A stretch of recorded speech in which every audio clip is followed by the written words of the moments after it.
7 মাসের আগেই জন্ম নেওয়া বাছুর কিভাবে সুস্থ করা হলো।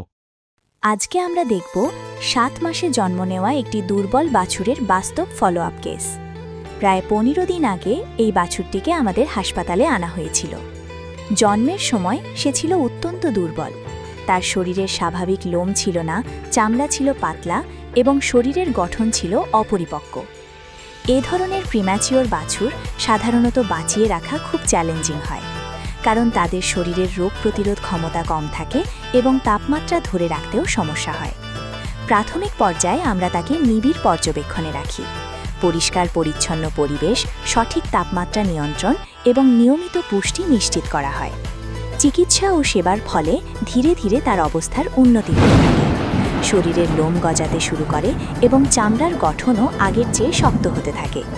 কিন্তু 15 দিন পর আবার তাকে হাসপাতালে নিয়ে আসা হয়, কারণ সে পুনরায় দুর্বল হয়ে পড়েছিল এবং খাবারের প্রতি আগ্রহ কমে গিয়েছিল।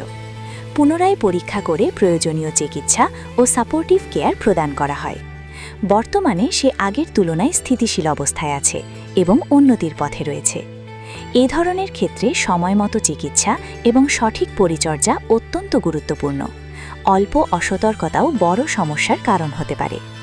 আমরা এই কেসে কি মেডিসিন ব্যবহার করেছি এবং কিভাবে চিকিৎসা করেছি সেটা জানতে চাইলে কমেন্ট করে জানান।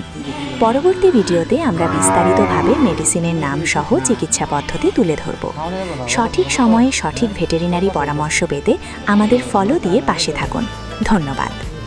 আমি মোহাম্মদ সাইদুল ইসলাম বলছি। আমি 13 বছর ধরে ভেটেরিনারি টিচিং হাসপাতালে সরকারি কাজে নিয়োজিত আছি এই পেশায়। এর পাশাপাশি শিক্ষণীয় কন্টেন্ট ভিডিও পোস্ট করি এবং যে কোনো পরামর্শ নিয়ে খামারির উপকারের জন্য পাশে থাকি বিনা স্বার্থে।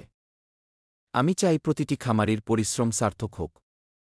খামারির ফোনে খামারির বাসায় গবাদি পশুকে সেবা দিতে, অতিরিক্ত ঝুঁকি নিয়ে ডেলিভারি